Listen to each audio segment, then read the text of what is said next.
All right, welcome into the Noll Road. We have all the best Steelers news here for you on the eve of camp. Do they have enough? Did they do enough this offseason? Simple question. Leave a comment down below.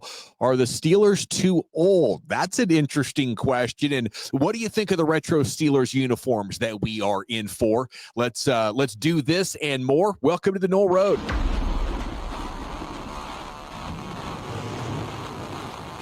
To the corner of the end zone. Oh, for a touchdown!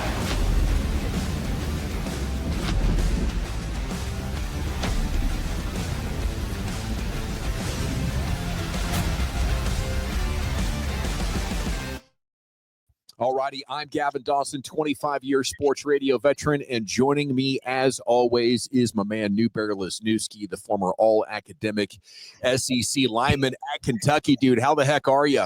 This is the most exciting time of year that isn't actual games being played, right? The ramp up, we're on it. Let's go. I mean, you get all the excitement. It's kind of like opening day in baseball. And, there's been no actual games to possibly leave you disappointed and emotionally frustrated. I mean, no one's been hurt yet. Everything is on the table. It definitely feels like Christmas Eve. It really does. And let's go ahead and jump into the news. And we'll start with this fun one. Are the Steelers too old? And this one kind of hurts me because I'm almost twice as old as 26.37, which is the average age of these Steelers. What do you think about the age and experience factor here? It's pro football. It's pro sports. I think it's a young man's game, but your guys got to know what the hell they're doing too. Yeah, I mean, it's my fullback year, so I'm throwing up the double four later in the season, and that stuff, Father Time undefeated hits different after 35, and then 40 it hits you like I don't even know if I'm allowed to say it on the air, and then you get into where we're talking about the get off my lawn phase. I'm trying to get my Peter Pan shit back, so when you talk about the one thing about this, the one caveat about the top to bottom. When you look at oldest to youngest, is the total difference is almost 25 to just over 27. So the Steelers coming in as the second oldest team, we're talking about 26-year-old young men, right? Where it becomes magnified is in the very specific instances where you're talking about Rodgers, you're talking about Cam Hayward, you're talking about TJ Watt and everything that was used against him as potential leverage in the recent contract negotiations. So What I like about the roster, though, is that everywhere they're old, there is youth and very talented youth behind them. So you talk about Cam, slide down the line. They got a rookie first rounder, 21 years old. You talk about J.J. Watt. You talk about behind him, Herbig, Sawyer. You talk about, go up and down the roster, Rodgers and all the excitement about him that is somewhat tempered by still only being a couple years removed from, talk about Father Time being undefeated, the most devastating injury probably that a quarterback can have outside of something to the throwing arm. Will Howard is someone that's really interesting. And at the very least, if it comes down to him, you get to find out and whether or not you're hitting fast forward on the draft process next year or in 27. So I think the thing about the Steelers that is a catch-22, but in a good way, is that anything that is a question has a really intriguing answer behind door number 2. I think the speed question is a very relevant one. I don't think you can be a slow football team and really expect to succeed, but I think the great thing is you mentioned while they have age, they aren't at positions that require speed, like a defensive tackle or quarterback. And I think Aaron Rodgers is still plenty athletic enough, but you can be old, if your wide receiver is 35, or if you're depending on a 33-year-old or 34-year-old Stephon Gilmore to be your corner, but you have age at TJ Watt. You have age at Jalen Ramsey, but both those guys are still relatively fast, for their position. So when I hear oldest roster, I'm thinking, okay, I need to further investigate. Where are they old? And I don't think that's going to be an issue here for the Steelers. Well, and when you talk about age, what comes with that is hopefully wisdom. And anything that you might say about Darius Slay, and I know you want to talk about more about him later, 34-year-old corner, right? You went receiver. Let's go to the defensive side of the ball where everything really starts here in the Steel City. So entering age 34 season, what's really, really, really cool about Slay coming to Pittsburgh is that everything he's learned and everything that has equated to winning for him now gets handed off to JPJ.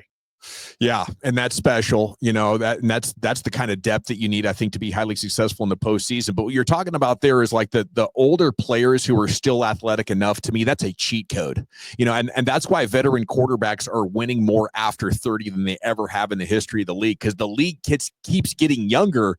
They're basically playing against people that are just emerging into a league that they've spent a decade in, so if you can hang on to these guys and have them still be durable and athletic enough into their 30s, I think ideally that's the kind of roster that I would want to have, especially if you compare it with a Caleb Johnson who's plenty fast and a DK Metcalf who's plenty fast. You have to have positional speed in the right spots. Well, I mean, to your point, quarterback is the oldest position in the entire league. And I know I opened this up by talking about the difference between the top and the bottom. What's really more interesting is what the exact middle ground is. So, for example, the exact middle is like 25 and a half, and the Steelers are just over 26. The Washington Commanders actually have the oldest average starters in the NFL. The Commanders starters are over 27, right? So, you can look at this and you can say that, but then they also have Jaden Daniels, right? Youth movement under center.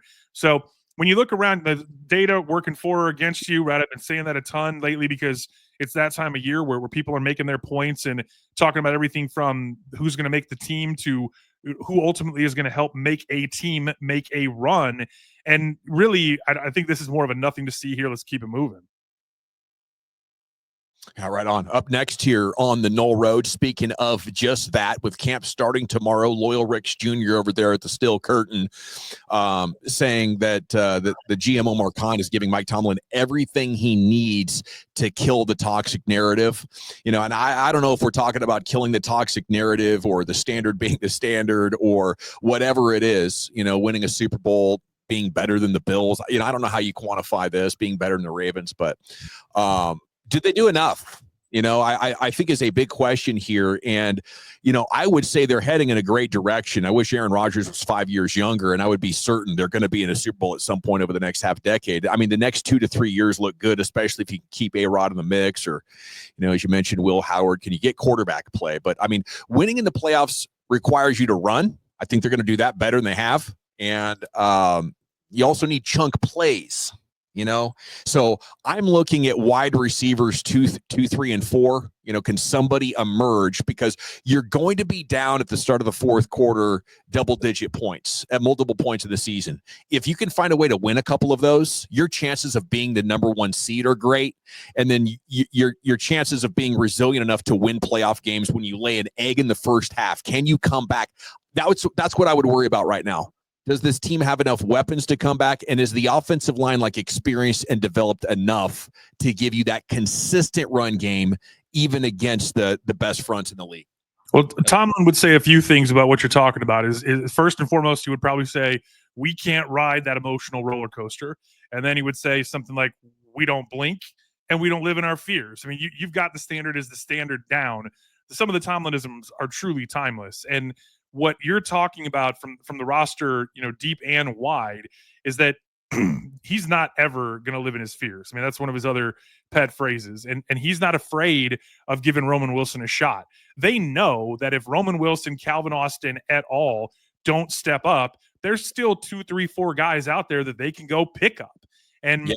I feel like the headline of the article from Steel Curtain talking about giving him everything he needed, it doesn't necessarily mean that everything is already here. What it means is they have everything they need to make a proper evaluation and then say, do we need anything more heading into week 1, Thursday night against Philadelphia Eagles? Yeah, and I love that way of looking at it, because I think what we've seen this offseason suggests that they do have maybe the aggressiveness, if that's the way you're looking at it. We have the right front office mindset to compete in today's NFL. This isn't a just get in the playoffs and win thing. It's an arms race to try to build the most dominant roster, because the 1 and 2 seeds are pretty much winning the Super Bowls these days. Well, I mean, you'll excuse me for sending you, emails at 2 a.m. after I go down Target chart and Aaron Rodgers Pro Football Reference rabbit holes about what he did with a Jordy Nelson, with a Jennings, Driver, go back through obviously Devontae Adams and what he does with wide receiver one, and you look out there and you go, well, shit.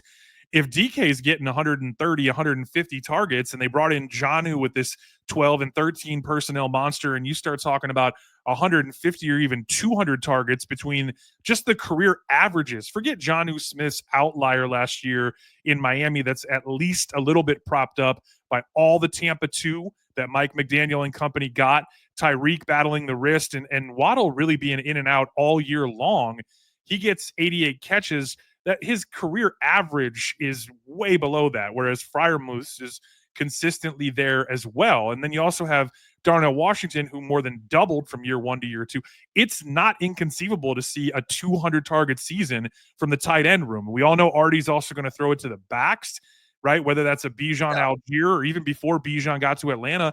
I mean, he made a hell of a player out of Algier. And you look at the numbers, just the raw counting stats, when you talk about 500 attempts in the past couple of years, passing attempts, and then Rodgers averaging into the mid fives, and maybe there's 50 or 60 more out there. There's probably less than 100 balls to go around for Woods, Austin, and Roman Wilson combined. So, I mean, what do you think about like neutral downs? You know, because I think in neutral down settings, the Steelers are going to have a field day imposing power, imposing run game, and getting big opportunities over the top. And when you're not worried about like game flow and how much time we have to score, I think you're going to really be able to bruise these light defenses that have become all the rage. You know, but once you get into fourth quarter comeback situations, do you feel like Jonnu Smith, Freiermuth, like you're going to be able to move the football with chunk plays against a defense that's now dropping 7? What do you think about that, New Bear? Well, Tomlin is totally good with punting, playing field position, and keeping it moving because he's playing 4 quarters just like he's playing 18 weeks and 17 games. He's looking at this thing, and he's one of the rare coaches who is stubborn enough to really stick to the game script and allow Artie to do that, where, you know, if they get down by 1 or 2, he's not all of a sudden necessarily going to start chasing that scoreboard and be scoreboard. When you have to pass. When you have to pass, is there enough protection? Like fourth quarter. Is there enough weapons when the defense knows you have to pass? Right. Well, this is the question that we're going to find out about, is how highly are they valuing Jonnu Smith? Because there's all this talk about him potentially being a big slot, but are you really talking about him sliding all the way out to a Z? Right? Because in that situation, now you're talking about 11 personnel, and you're talking about Roman Wilson and Calvin Austin being on the field together. And obviously, Robert Woods is here. Robert Woods is a professional wide receiver. Robert Woods had a lot of success. When you talk about guys who are affecting the top end of the average age on this team, he's a guy who has a lot of tread. He's been through some catastrophic injuries, but he's still here because he's a consummate pro. And there's a lot of talk about, you know, is he Allen Robinson? Is he Van Jefferson? Like, what is Robert Woods' role really on this team? And I think if everything goes the way they want it to, it's probably not much, because you're getting so much more out of 12 and 13, and Roman Wilson and or Calvin Austin have shown that they're ready to make the leap. Up next here on the Noll Road, this is a perfect segue into this story by ESPN, ranking the 2025 rosters, best projected starting lineups, and all that. And I was stunned that I had to scroll all the way to 19, to get the Steelers. I just feel like it's a top 3 defense, and you've added Aaron Rodgers and Caleb Johnson. Like maybe I'm assuming good answers, like Rodgers is going to be closer to his MVP form than what we saw with the Jets, but it was still pretty good last year. Like Aaron Rodgers, I think, is still one of the best 10 quarterbacks in the NFL. Agree or disagree? It's less for me about them being at 19. To your point, when I had to control F, I was scrolling and I was like, where the hell are our guys? And you look straight away, and the Cowboys are ahead of them. George Pickens, thank you very much. And then you're talking about the Arizona Cardinals. Well, forget about the players for a second. The maestro of their run game and all the diversity and the variance that Kyler Murray, James Conner, another Pittsburgh guy, hello, and company experienced last year, he's now in Dallas, right? And you start looking at, as you scroll up this list, and you go, okay, well, then who's at 16? The Chargers? All right, well, I guess you're giving Harbaugh his flowers, as bad as Herbert played in the playoffs last year. And who's their wide receiver, too? Come on now. Retired. You keep going, and you go to the Bears. I was actually surprised to see the Bears all the way down at 15 based on everything they did in the off. You talk about aggressive offseason. Caleb Williams in year 2, no excuses. The defense, though, leaves a lot to be wanted. So then you're going, okay, well, that's a team that has questions on one side of the ball, just like Pittsburgh. And you go Packers, and then you start creeping into the top. So how are the Houston Texans all the way up at 13 after CJ Stroud's sophomore slump and all the change that they had? The thing that really is interesting. I feel like they're better than every team we've mentioned so far. Right. That's what I'm saying is like you still have to do it on the field. Like Joe Thuney's a great player. He's still got to play with the new guys in Chicago. And when you go down this list, when you go up this list, every other team has the same type of questions until you get to Tampa around 12, and then you go to the Vikings at 11. We're really just good handing the ball to J.J. McCarthy after the major knee injury redshirted him in his rookie season. Like, I feel like San Francisco 49ers, beyond the talent and what they did in the draft, they also get Saleh back, and their coordinators and their staff is excellent. Because of how bad they were last year, their schedule is incredibly weak. So I think you're giving them a little bit of a bump there, right, from Vegas. And then you're into the top 10, and this is where maybe you were expecting because the Bengals are at 9, and they couldn't guard themselves in a room full of mirrors. The Cowboys almost beat them with Cooper Rush. And they have no running game. I mean, that's wild. The Bengals were 8-9. They're better than the Steelers, huh? You get all the way to the Rams at 8, Commanders at 7. Yeah, this is where I think the Commanders are going to have a sophomore slump for Jayden Daniels. They just have so many holes in their roster. I think a lot of things went well for them last year. I think the Steelers are about as good as the Rams. Let's see at 6. Broncos, I mean, great defense, really good offensive line, second-year quarterback. I'm a big Sean Payton believer. Big Bo Nix fan, big Sean. Yeah, easy to be a fan of that team. They got a tremendous line, a great defense. There's a lot to like about Denver. You're also talking about the AFC West, that's a room that gets crowded real fast. Yeah, it's going to be very interesting. And, speaking of the AFC West, once you get to 5, it's the Chiefs and the Bills and the Lions and the Eagles and the Ravens. And I wouldn't try to put the Steelers in that group right now. I think they got some jumps and some things to prove, but I think that's within striking distance. There's no reason this isn't a top 10 team. Now, even with the questions about why, even if they don't make a move and they're just, hey, you know what? We're good with our guys. We're going to ride this thing out because let's also not forget that there's a future here, that if Roman Wilson starts slow but takes off in the back half of a year into a playoff run, that projects into what they do 26 and beyond, right? There's a lot to like about the situation that they've put them in to evaluate who they've got, knowing that they still have a ton of money, right? And a ton of room to be able to really make a move if they deem that necessary. All right, up next here on the Noll Road, let's go to former Steeler George Pickens. He says he's excited to run better plays with the Cowboys. Definitely some shots fired. There's the quote right there. And, obviously, they got the attention of Steelers Depot real quick. I'm definitely excited to run better plays. So I think the question for us here, he got traded, right? So what do you put into this? We were just talking about the Steelers offense. You got to create more chunk plays. I think for him, he got traded. He's feeling emotional about this, and it's going to be several years before he's able to talk about anything relative to the Steelers and taking the next step without him feeling a desire to take shots. I think that feeling of rejection and being traded, it's very common in sports, for somebody to do what George Pickens is basically doing here. I do think the Steelers made a mistake not attacking the middle of the field. I think if you have a player like George Pickens, you should try to run more of the route tree and get him a better complementary player who can run the slot. And I hope that Aaron Rodgers can talk some sense into whoever needs to be talked sense into that, because ignoring the middle of the field like that, I think, is a massive mistake. With this Tampa 2 being so prevalent, the middle of the field's your only spot. It's the only spot they're really conceding. So to not throw there is crazy. And I can understand George Pickens' frustration for the reasons that I mentioned, but I do like this offense.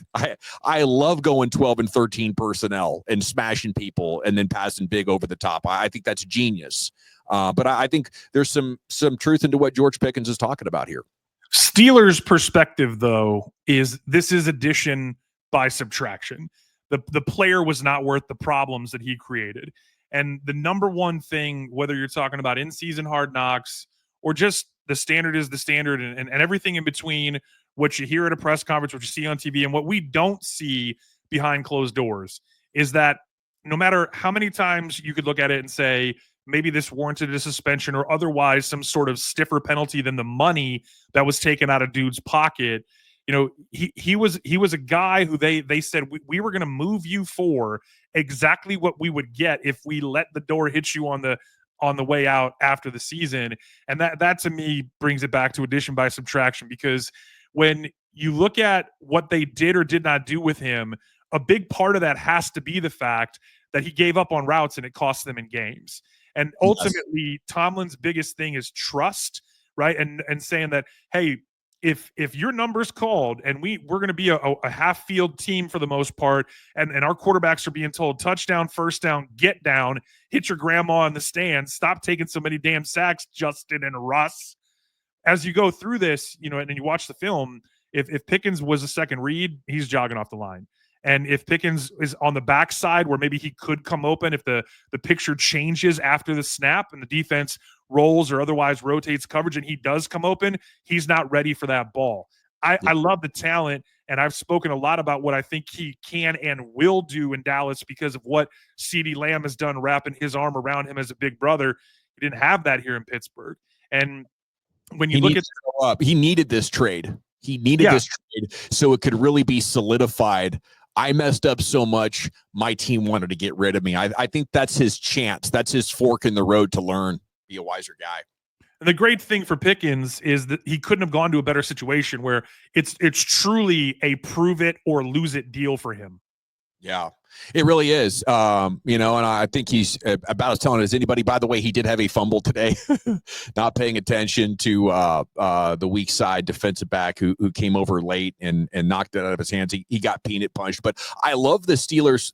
They're doing this because, this is really, deciding that we're going to draw a line and we want everybody, to know that if you're going to be a part of this team, we're not going to tolerate that stuff.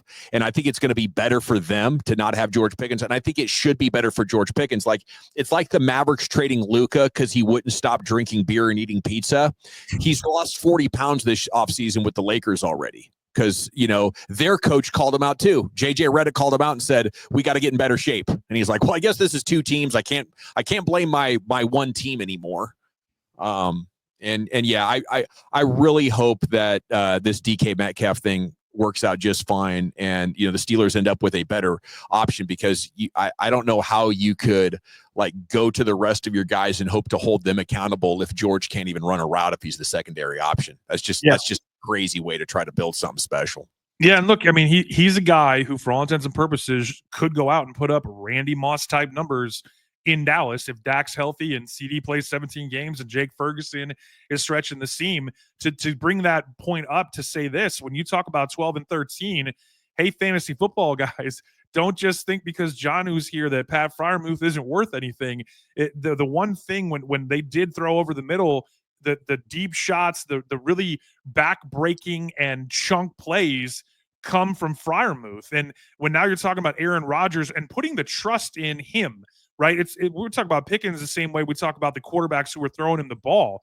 I think Tomlin and Artie are going to trust Aaron Rodgers to be Aaron Rodgers. I don't think there's going to be any limitations on where or who or how or when he throws the ball. Aaron Rodgers is going to play on time.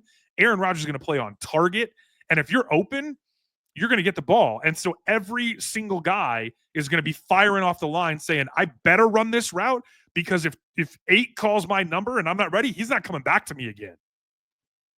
I love it. You know what else I love? 40-1 on your money for the Steelers to win the Super Bowl. Okay. It's a good time to remind you. 4,000. The Noll Road is brought to you by our friends at Betonline. We have a special referral link in the description where you can get up to $250 in bonus bets if you play with us this year on Betonline. Yeah, a guy in North Cackalack wagered $1,000. And what would that pay? That would pay $40,000, bro. That's something I think.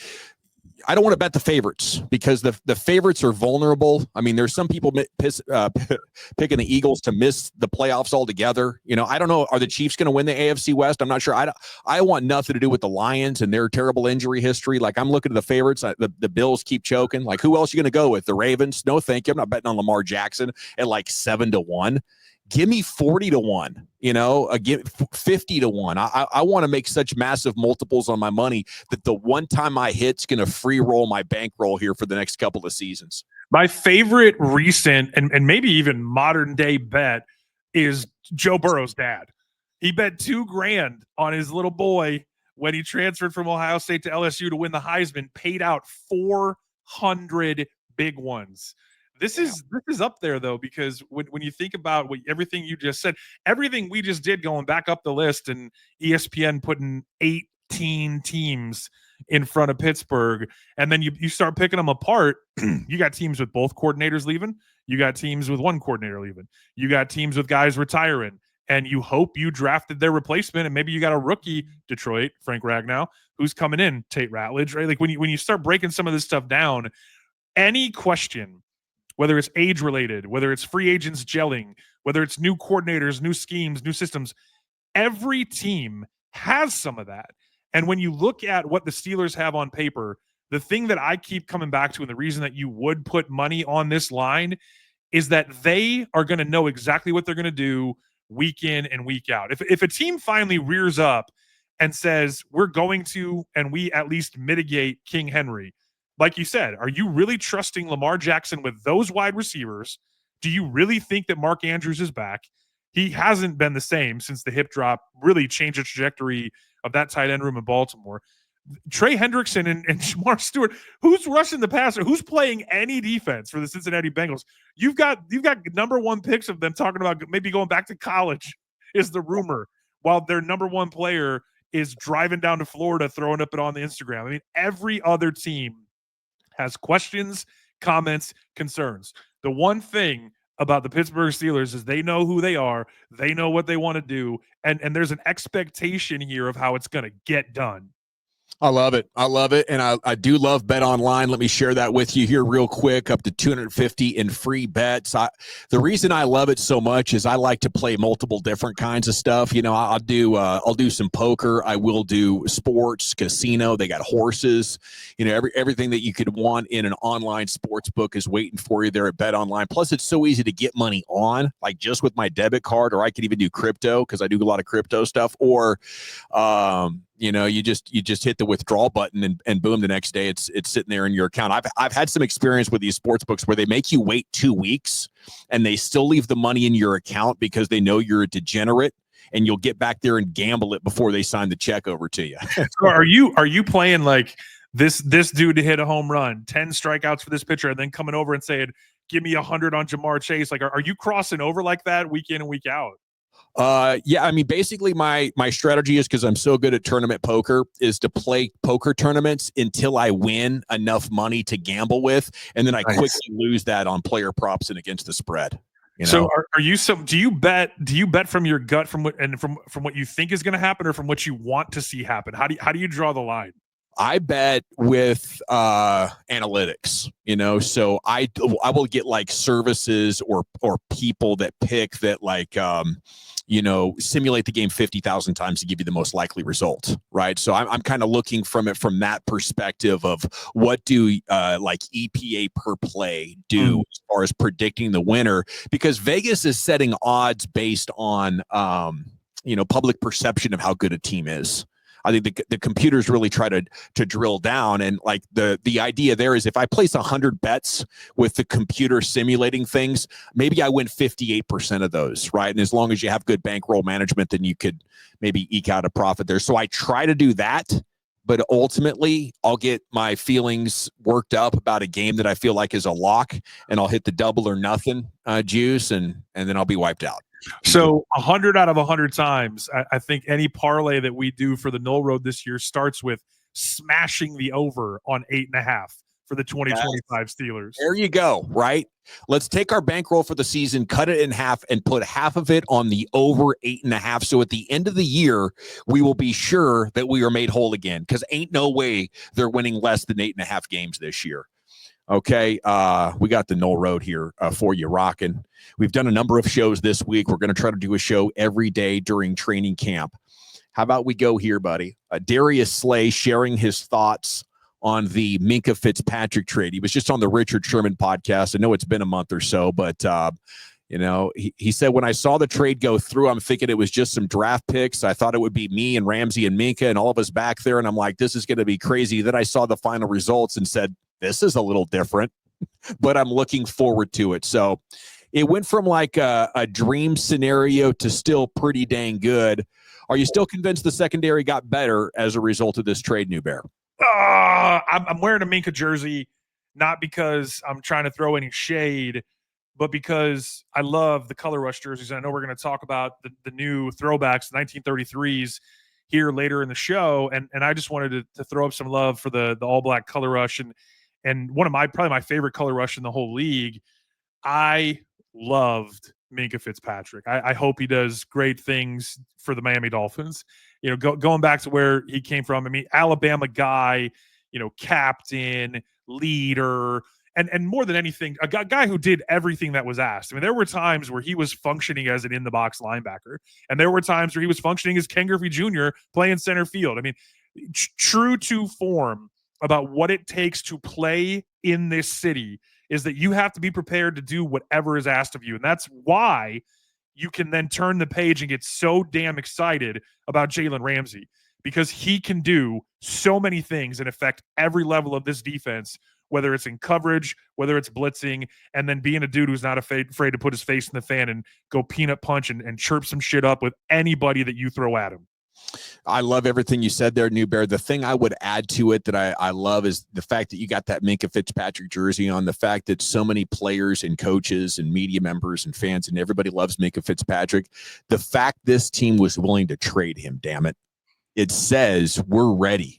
It says we care about how good you are, and maybe you make some exceptions to make a one helmet guy out of a fan favorite, but you didn't draft him, Miami never should have traded him to you in the first place. So you're sending him home. But I think even if you're 10% better, you have to be willing to trade. That's the difference when you look back in the history of this league and find the great teams. And you got to ask yourself, what would Bill Walsh have done? What would Jimmy Johnson have done? What would Noll have done? And I don't think it's hang on to guys who there's a better option out there for you, and especially in today's game. Especially in today's game, man, the line between winning and losing is so thin. You have to try to harvest a tiny advantage at every single roster spot, with every coaching hire, with every play designed and every play called. You're trying to find these tiny little advantages that can maybe add up to put you over the top.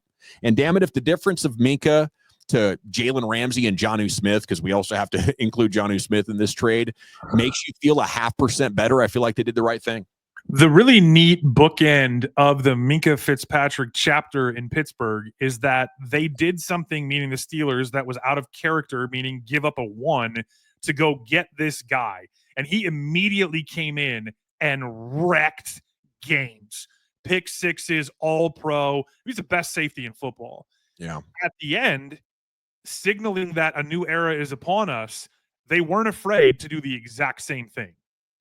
I love it, New Bear. And yes, his numbers show he's slowing down. That's another thing that great organizations do. We got a fan favorite. He's slowing down. Do we let him die in this uniform, or do we do something putting the team first? And dang it, I think they did that. You mentioned the jerseys, the throwback 1933 uniforms.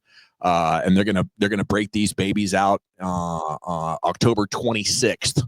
Against the Green Bay Packers. Yellow overload. Let me see if I can get this to come up a little bit bigger, because I want to go through this photo gallery. I think they were smart in this photo gallery at Steelers.com to put the helmet with the football first, because the helmet is freaking incredible.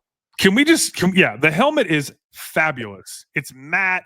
They did some small changes, right? The logo is outlined in black instead of gray, because they did it before and it was shiny and it was outlined in gray. Helmet is 1,000% smash.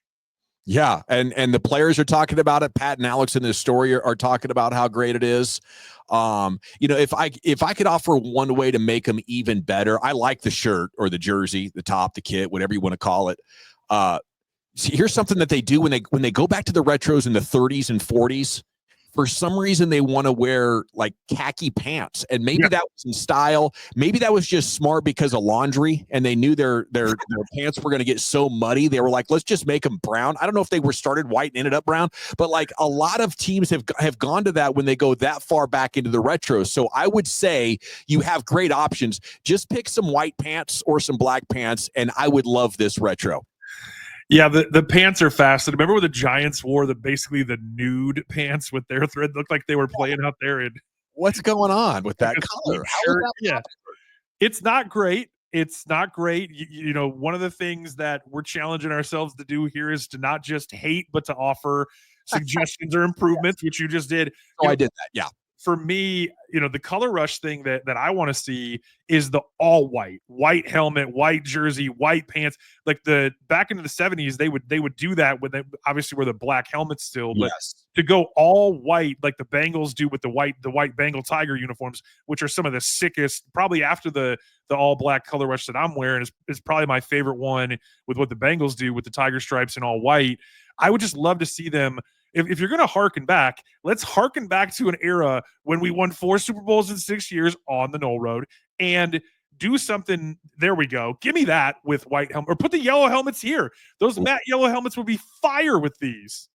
Yeah, I don't know. Do you have to be historically accurate and consistent, or are you just going for a retro vibe that looks the sexiest for 2025? I don't know the exact criteria that they're trying to fit in there, but I think those are good ideas. I guess, you're planning on running this bit for the next 40 years, and you kind of got to rotate things. So you can't just always go 70 Steelers. I like trying to go back into the 30s.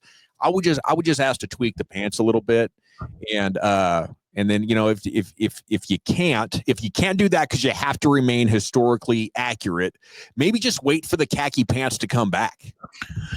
I wonder if some of this, because, a lot of people were tweeting and talking about, they were calling these the Dark Knight Rises uniforms, or they were saying alternately, why couldn't they just make the damn Dark Knight jerseys? And they're similar, but they're not same. And one of the things that I wondered about was, didn't Under Armour make those for the movie, whereas these are Nike jerseys? I wonder if there was like a little bit of thing. Maybe they couldn't just replicate the Dark Knight movies. That was a thought that I had. I love the crest. Me too. The crest is cool. I think you wanted the crest to be like the Iron Man chest, like the giant right in the middle, right? As opposed to let's not even have a number on the front almost. But I mean, though, just the jerseys and the helmet, A+. Can I just say that? I love it. Can't wait to see him playing in October 26th. I think they're doing the all black color rushes for Monday night against the Dolphins, who will hopefully be wearing some of those old Merino Duper Clayton, the really cool all teal ones. Okay. Up next here on the Noll Road here, Dawson and New Bear on YouTube. Please hit the like. Please subscribe. Al Bundy, maybe my favorite TV dad of all time. The best. Yeah. I mean, you could argue that he's 2 of the best with Modern Family, and I mean, come on, man. Yeah, I mean that is fair. Although I think, the Modern Family Ed O'Neill character, it was cool, but I mean, this is iconic. The character that he played, Ed Bundy, and you were around in that era. I don't know how old you were, but everything was just so like curated to be like perfect, wholesome, and he was such a counter to that, right? It was almost like shock TV, and it was brilliant. But I wanted to take this opportunity here to maybe play this hilarious Ed O'Neill video. Have you ever seen this? Of him talking about this dream that he used to have, this recurring dream. He has told this story. He told it on Edelman, and Edelman's podcast was like a 10-minute ramble where they went back and forth about all kinds of stuff. He has gone on so many talk shows and told this story. It never gets old.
The dream again. Ed O'Neill. What a freaking character, man. Hey, man, 4 touchdowns for Polk High in a single game.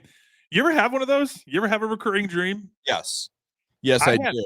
I had a very similar experience. I think one of the reasons I resonate with it so much is that I had like a trauma-filled childhood dream that I had almost every day. It wasn't just like once a year it would come back, for football, and I would sleepwalk into my mom's room and tell her, and she'd pat me on the head and you go back to sleep or whatever. And then one day she finally unpacked what the dream was actually about, and I actually told her, and she told me it was true, that it actually happened. And once I realized it was we could, that's a whole nother podcast where maybe we get into CT ESPN land. But all kidding aside, it's fascinating when you think about.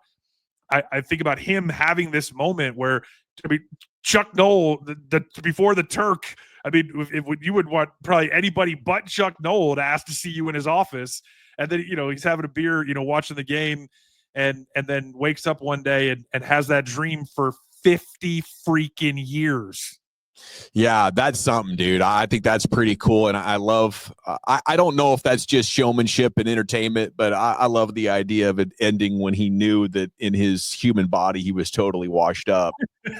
All right. Speaking of pretty cool stories, Pat McAfee announcing his training camp plans, and they are headed to Steelers camp and the Hall of Fame game. Do we want to play this clip here of them talking about it, New Bear? Only if you play the one that has to follow any positive Pat McAfee clip. Okay, here we go. Pat McAfee talking about seeing Latrobe.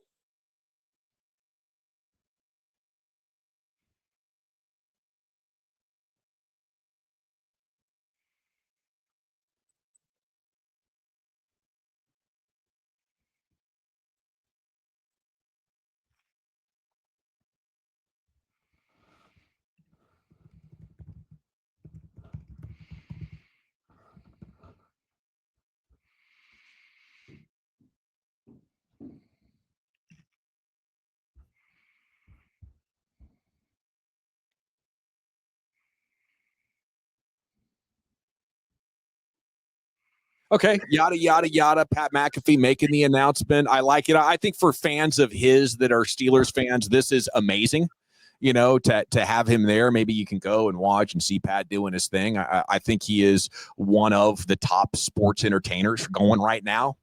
So it's like game day coming to training camp for, it's like, the pro version of a mini pro version of what he does on Saturday. And he's so connected to this place, and the shtick with him, which runs out pretty quick with some people who just don't get it, is just it's really unique. It's really neat to see somebody who, because I can't tell you how many people I've worked with in this city who told me that when they were at a certain point, maybe in undergrad or maybe early in their professional career, someone pulled them aside and said, "Listen, young man, you're going to need to learn how to talk and how to be and how to act a certain way."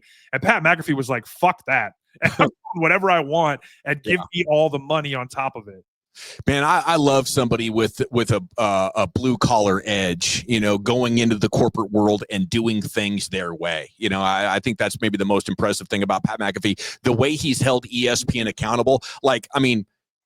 Do I enjoy his show all the time? No, I don't, but I love the premise behind it, that a player left football to go be a podcaster. And by the way, he's just one of the most talented podcasters as well, and while he's going, there's no apologies and there's no kowtowing to, corporate management. I think McAfee is just about everything that sports media has needed to go to the next level. But you mentioned the one clip we got to play whenever we bring up McAfee. Here we go.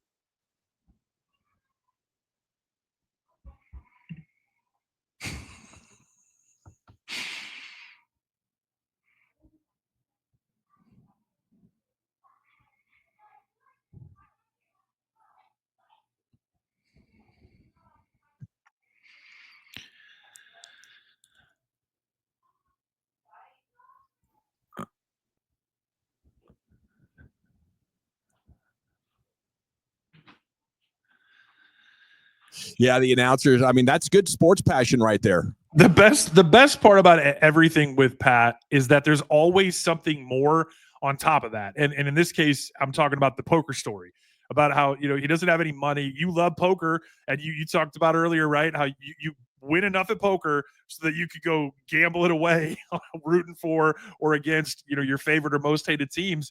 He needed to go to a kicking camp. I think it was down in Miami, and they couldn't pay for it. And he lied to his parents, and then he went and snuck into a poker tournament. And yeah, you found, okay, look at you, internet sleuth. What he turned like $100 into 1,500, 14, 15. Yeah, to go to kicking camp. And so my wife has a great story where her parents basically told her that they might be able to pay for state school, or they could pay for her to go train in California. She's a volleyball player.